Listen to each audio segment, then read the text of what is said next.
Je vais te demander de fermer les yeux et d'imaginer une Pologne vibrante, debout, fière, qui, après des siècles de tempêtes, s'élance vers un avenir lumineux en rejoignant l'Union européenne il y a maintenant 21 ans. Mais qu'est-ce que ça veut vraiment dire être polonais dans cette grande aventure européenne? Cette journée de l'Europe, ce 9 mai, c'est comme une clé qui ouvre la porte de l'âme polonaise. Dans cet épisode, je t'invite à plonger dans un voyage sensoriel, historique et émotionnel. Tu vas marcher dans les rues de Varsovie illuminées par des drapeaux européens, ressentir la fierté d'un peuple qui a transformé ses rêves en réalité et découvrir des valeurs telles que la liberté, la solidarité et la paix qui font battre aujourd'hui le cœur de la Pologne. Promis, à la fin, tu ne verras plus la Pologne comme avant. Fini les clichés, place à une nation moderne, audacieuse et profondément européenne. Mais attention, chaque instant de cet épisode est une pépite. Alors reste avec moi jusqu'au bout pour une réflexion qui pourrait certainement changer ta vision de l'Europe. Vitam, sur le double K, le podcast qui t'ouvre grand les portes de l'identité polonaise, pas celle des vieux manuels d'histoire, mais celle qu'on va ressentir dans les rues de Cracovie, qui s'élèvent dans les gratte-ciels de Varsovie et qui résonnent dans les rires des jeunes à Gdansk. Aujourd'hui, on célèbre une journée un peu spéciale, cette journée de l'Europe, le 9 mai. À première vue, ça peut sembler une fête discrète, presque éclipsée par les grandes célébrations nationales, mais détrompe-toi. Cette journée, c'est un peu une fenêtre pour ce que signifie être polonais aujourd'hui, dans une Europe unie, vibrante et pleine de promesses. Je te laisse imaginer un instant les drapeaux bleus et or qui flottent aux côtés du drapeau blanc et rouge polonais, des rires d'enfants lors d'un festival européen, des discussions passionnées sur l'avenir du continent. Cette journée de l'Europe, c'est un peu tout ça, mais c'est aussi une occasion de se poser une question profonde. Qu'est-ce qu'être polonais dans ce monde globalisé? Comment nos valeurs, forgées par des siècles de lutte, de rêves et de résilience, s'entremêlent avec celles de l'Europe? Dans cet épisode, je vais t'emmener dans une aventure immersive. On va remonter le temps jusqu'aux moments clés qui ont lié la Pologne à l'Europe, explorer les célébrations qui animent ce jour et surtout plonger dans les valeurs qui définissent l'âme polonaise. La liberté qui nous fait vibrer, la solidarité qui nous unit et la paix qu'on chérit comme un trésor. Alors, installe-toi confortablement, peut-être avec une tasse de café à la polonaise, bien fort, ou un bol de barche rouge fumant, et laisse-toi transporter. Ce voyage, c'est une célébration de la Pologne moderne, et j'espère que tu vas l'adorer. Avant de plonger peut-être la première dans l'histoire, laisse-moi te présenter le double K. Et c'est ta première fois ici, évidemment, je te souhaite la bienvenue. Ce podcast, c'est un peu ton passeport pour découvrir l'identité polonaise sous un angle nouveau. Que tu aies des racines polonaises qui te donnent des frissons à chaque note de Chopin, que tu sois simplement curieux de ce pays au cœur de l'Europe, ou que tu rêves, par exemple, de maîtriser la recette parfaite du bigos, je suis là pour toi. Ma promesse, c'est t'aider à comprendre et décrypter ce qui fait la Pologne d'aujourd'hui, ses valeurs, ses histoires, sa modernité. Je veux t'éloigner des clichés. Non, la Pologne, c'est pas simplement des hivers froids et des babouchkas. C'est une nation dynamique, innovante, qui prend sa place dans le monde. À travers chaque épisode, on construit une communauté, une tribu de gens qui partagent des valeurs profondes dans un monde où on a parfois du mal à trouver des repères. Et si tu aimes ce qu'on fait, fais un petit geste qui compte énormément. Tu peux mettre un pouce bleu sur cette vidéo, t'abonner à la chaîne YouTube et d'activer la cloche pour ne rater aucun épisode. Chaque like, chaque abonnement, c'est un pas de plus pour faire grandir cette aventure. Et si tu veux encore aller plus loin, tu peux aussi jeter un œil au lien dans la description. Ton soutien, il me permet de continuer à raconter la Pologne avec passion. Je te remercie déjà d'être là. Tu es déjà un bout de cette partie d'histoire que l'on construit ensemble. Cette journée de l'Europe, célébrée chaque 9 mai, c'est un peu une journée qui porte en elle une histoire puissante qui est née dans les cendres de la Seconde Guerre mondiale. Si l'on remonte en 1950, l'Europe, à l'époque, c'est un continent blessé, marqué par des décennies de conflits, de divisions et de deuil. Les villes sont en ruine, les familles pleurent leurs pertes, et une question hante tout le monde: comment éviter qu'une telle horreur se reproduise? C'est là qu'un homme, Robert Schuman, ministre français des Affaires étrangères, entre en scène. Le 9 mai 1950, il prononce un discours qui va changer l'histoire, cette fameuse déclaration Schuman. Son idée, c'est créer une communauté pour gérer le charbon et l'acier, les matières premières de la guerre, entre la France, l'Allemagne et d'autres pays. En liant leurs économies, ces nations, elles deviennent interdépendantes, rendant un nouveau conflit impensable. Ce discours, c'est la graine qui donnera naissance quelques années plus tard à l'Union européenne, un projet de paix, de coopération et d'unité. Mais pour la Pologne, en 1950, ce rêve, il semble bien lointain. À l'époque, le pays est sous le joug du communisme, isolé, derrière le rideau de fer. Les Polonais y rêvent évidemment de liberté, mais l'Europe unie est encore une idée abstraite, réservée à l'Ouest. Pourtant, cette journée de l'Europe, elle va prendre un sens profond des décennies plus tard. On va avancer jusqu'au 1er mai 2004, après des années de lutte, de réforme et de détermination. La Pologne, elle devient officiellement membre de l'Union européenne. Ce n'est pas juste une signature sur un papier, c'est un moment de renaissance. Je te laisse imaginer les rues de Varsovie, Cracovie ou Gdansk, remplies de drapeaux polonais et européens, de feux d'artifice, de rires. Pour les Polonais, rejoindre l'Union européenne, c'est retrouver une place légitime au cœur de l'Europe après des siècles d'épreuves.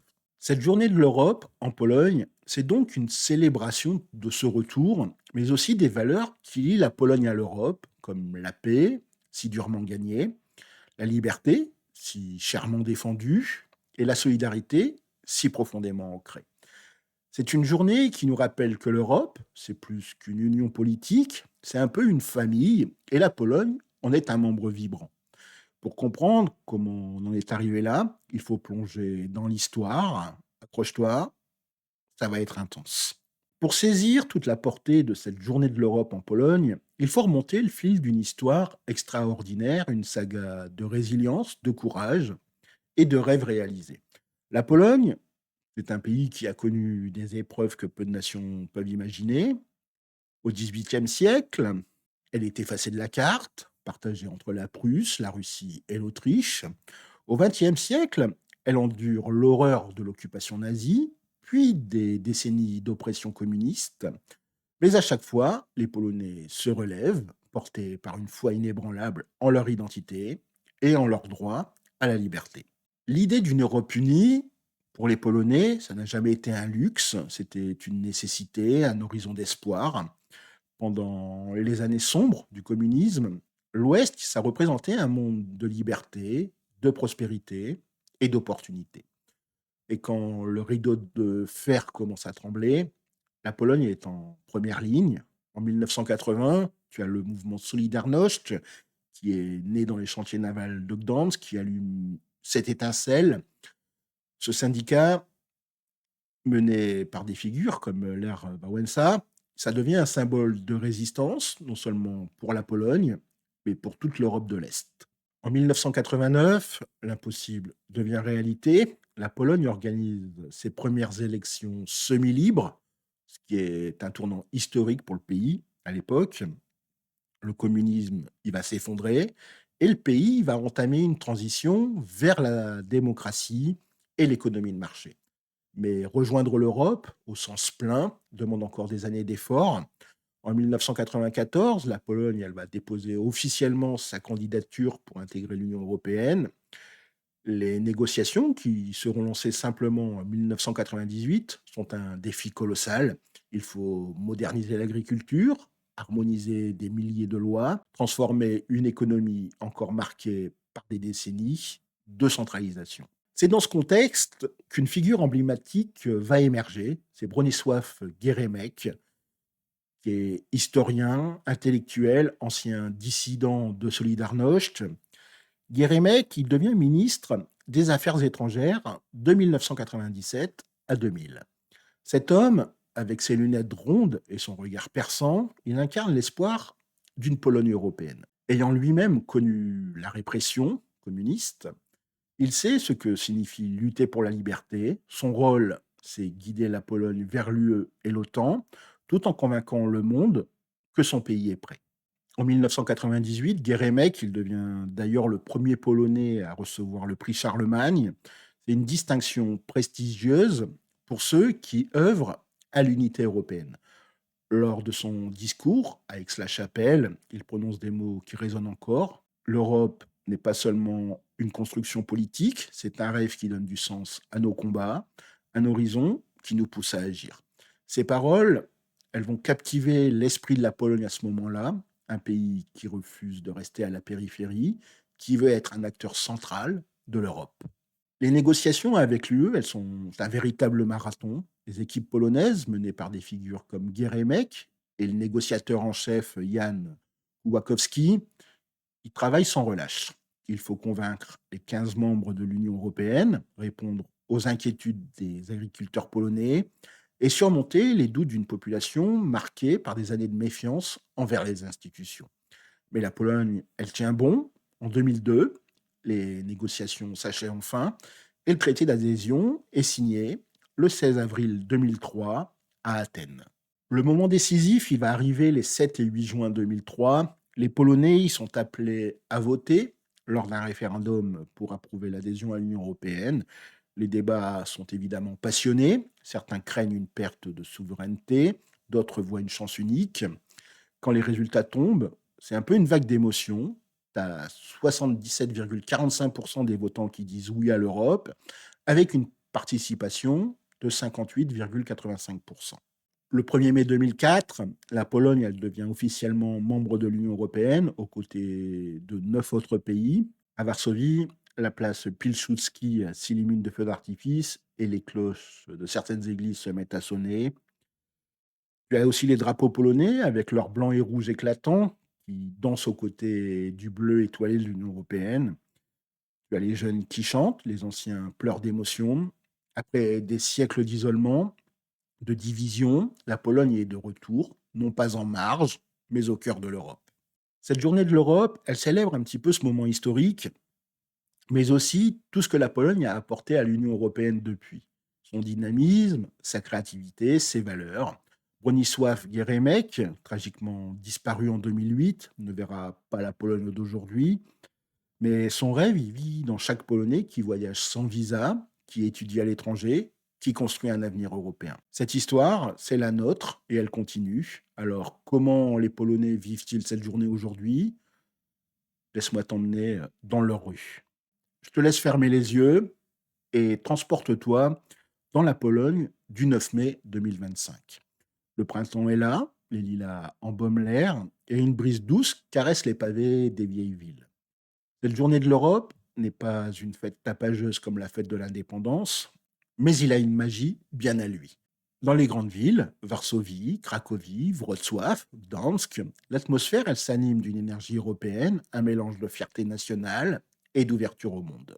À Varsovie, la place du château, elle devient un village européen éphémère. Des stands colorés pourront proposer des spécialités de tout le continent, des croissants français croustillants, des saucisses allemandes et bien sûr, ces fameux pierogies polonais qui débordent de fromage ou de champignons sauvages. Les enfants courent, les drapeaux en papier aux couleurs de l'Union européenne dans les mains, pendant que des musiciens jouent des mélodies folkloriques mêlées de musique électro, par exemple.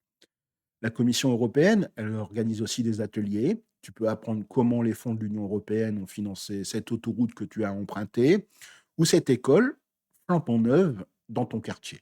À Cracovie, la place du marché, avec ses tours gothiques et ses calèches, elle s'illumine pour un festival en plein air.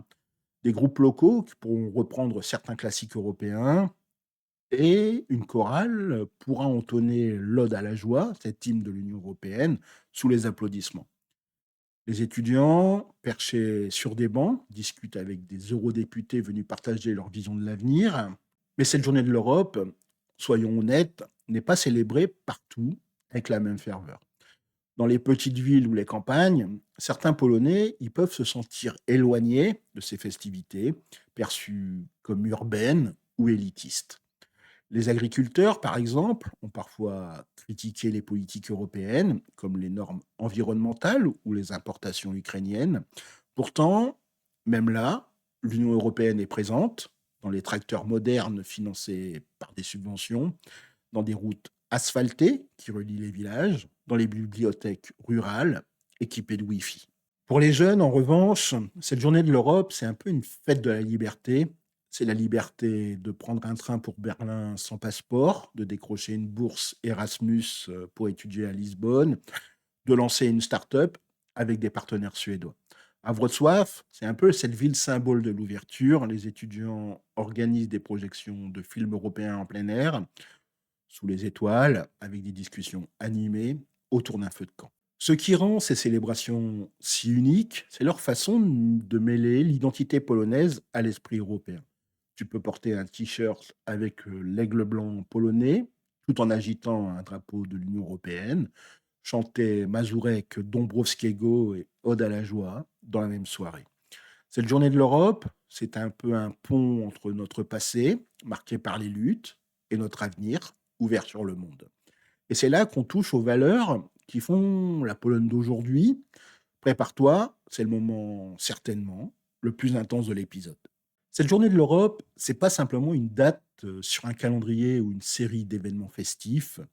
C'est un peu un miroir qui reflète l'essence de l'identité polonaise, ses valeurs forgées dans le creuset de l'histoire et magnifiées par notre place dans l'Union européenne.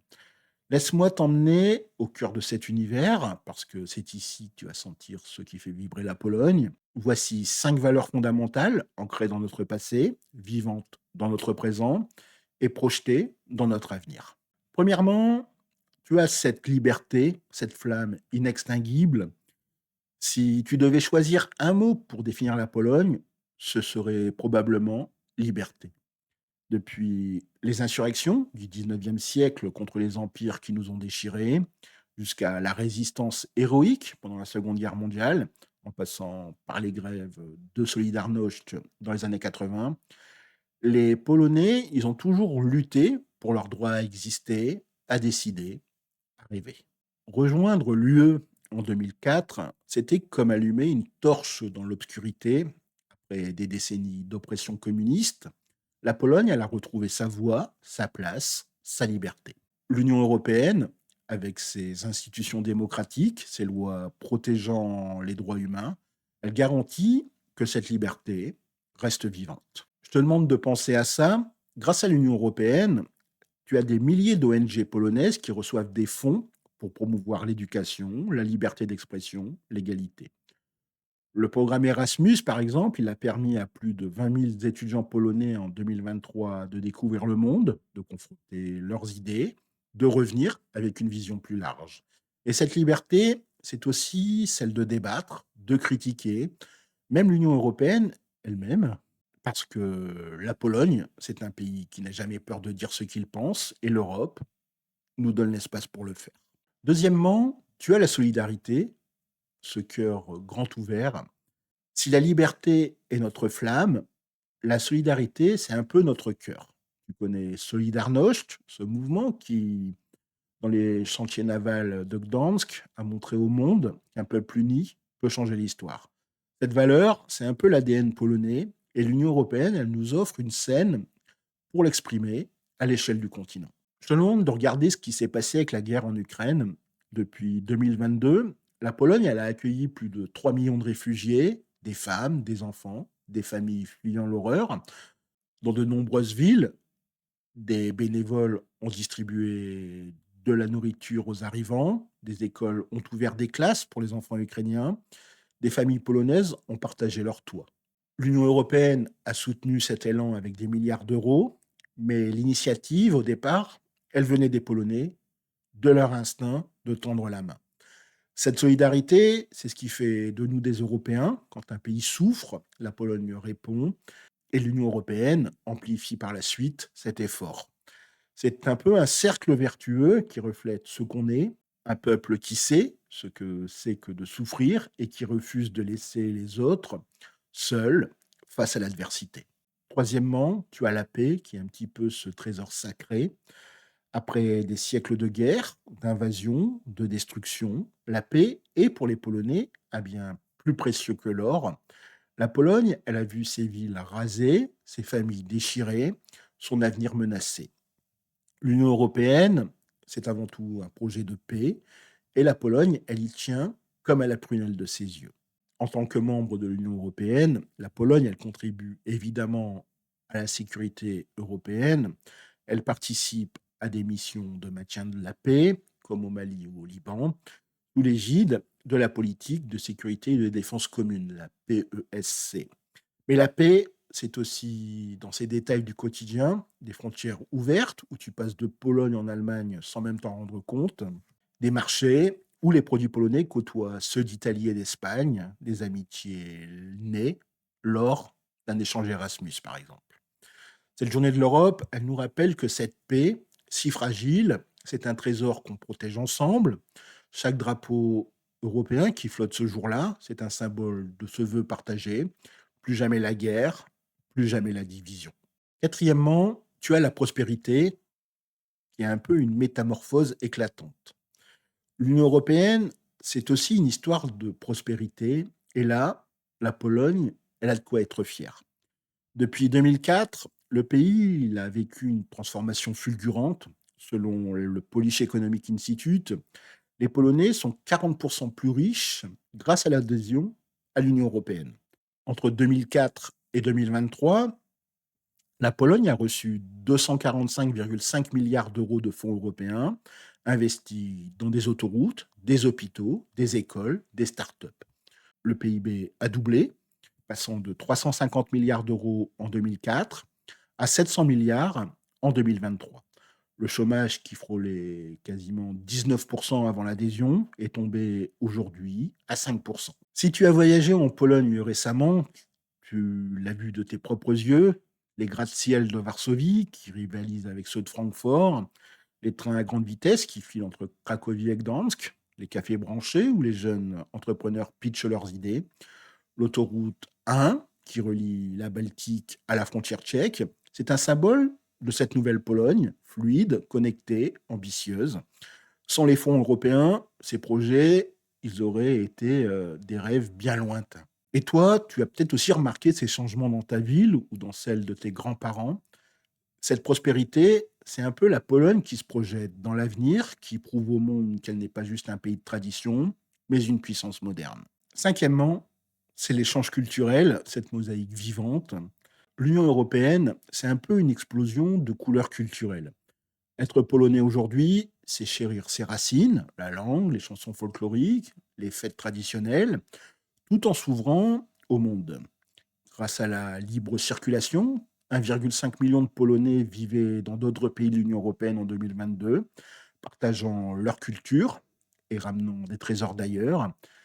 Des festivals comme le VNK à Cracovie accueillent des artistes de toute l'Europe et les étudiants Erasmus découvrent la Pologne, tombant parfois amoureux de ses forêts, de ses châteaux et de son hospitalité. Je te laisse imaginer un Espagnol qui goûte ce fromage fumé dans les montagnes des Tatras ou un Polonais qui apprend à cuisiner une paella à Valence. Ces échanges, c'est un peu la Pologne qui s'enrichit, qui grandit, qui rayonne. À Varsovie, tu peux trouver des restaurants fusion où le Jourek rencontre des saveurs méditerranéennes ou des galeries d'art où des peintres polonais dialoguent avec des influences scandinaves.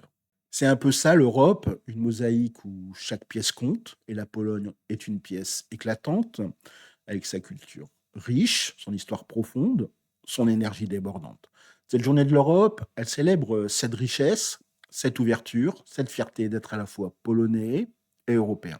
En résumé, cette journée de l'Europe, c'est un peu une ode aux valeurs qui définissent la Pologne, la liberté conquise de haute lutte, la solidarité qui nous unit, la paix qu'on protège, la prospérité qu'on construit et les échanges culturels qui nous enrichissent.